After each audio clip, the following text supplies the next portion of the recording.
I do not understand why umndeni Gcaba has not written a book about their story, where they come from, because there are a lot of headlines about them, and at times we think we know the Gcaba family, yet we do not know. So in this video, I'm going to give you the history of the Gcaba family. Hi guys, I hope you're good. My name is Mbuyiselo Vilakazi, and I am your reliable source to the latest pop culture news, and thank you so much for taking your precious time to join me. Let us begin. And if you're watching this video, probably you're seeking clarity surrounding some allegations. I'm not going to do that. I want to give you the history. So in the 70s and in the 80s, there were two very famous men who are pioneers of the taxi industry in South Africa. One was called Simon Gcaba. Omunye ubaba igama lakhe kwakuBen. I believe isibongo sakhe kwakuNtuli. In the taxi associations existing at that time, Big Ben or Ben was good with leadership, so he was the president, and Simon was good with handling people and nokuzwana nabantu, so he was handling the public relations side of things. And these men really made it. Imagine, it was during apartheid. It was so hard for a black man to be successful around that time. And apparently, Mali, and around them there was a lot of meat and a lot of drinks. Apparently, there was, an issue between Simon and Big Ben, and Simon continued doing his business, and his children were very famous in the township at that time.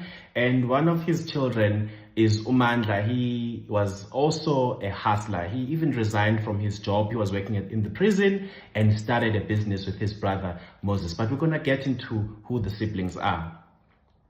Sadly, in February 1996, Simon was shot outside of an ice cream parlor in Durban. And there was a reward ka 250,000 that umuntu otholakala osolayo ukuthi uyazi ukuthi ubani onesandla kulesi sehlakalo uzoklomeliswa ngaleyo mali leyo. When Simon was eventually buried, leaving behind his children, little is known about his daughters, but we know more of his sons, which are uMandla, uRoyal, uThembinkosi, uMfundo, uMoses, noFrank. But there were always suspicions that Simon's old acquaintance, Big Ben, probably had a hand in his death. I guess we'll never know. And while, they were still investigating his death, sadly, Big Ben also passed away. I think he had malaria. Now, what happened after that was very sad. So, since Simon had passed away, his sons were trying to continue with the business, but unfortunately, their taxis were kicked out of Durban taxi rank. But the Gcaba brothers were very smart. They were able to negotiate their way back, and the taxis continued operating, and they did well for themselves.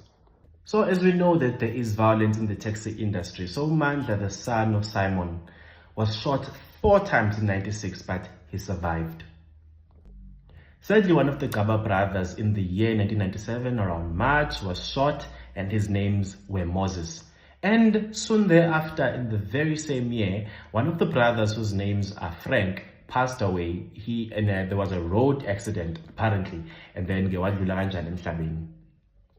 well, the Gcaba brothers' determination is really commendable. They continued with the business. From Emateksini, they ended up moving into buses, starting security companies, and also moving into technology. I remember at some point they wanted patents of certain technological inventions. So yeah, that's the history of the Gcaba family. And yes, of course, they are related with the former president Jacob Zuma. At some point, when he was fired by Thabo Mbeki, the Gcaba brothers intervened and helped him to get the best lawyers in town. Well, if I left out some information, well, I probably left it so that you can go and do your own search.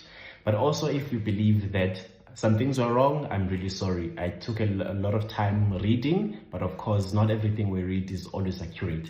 Please tell us your thoughts in the comment section below. I love you so much, and may you continue to stay blessed. Salute.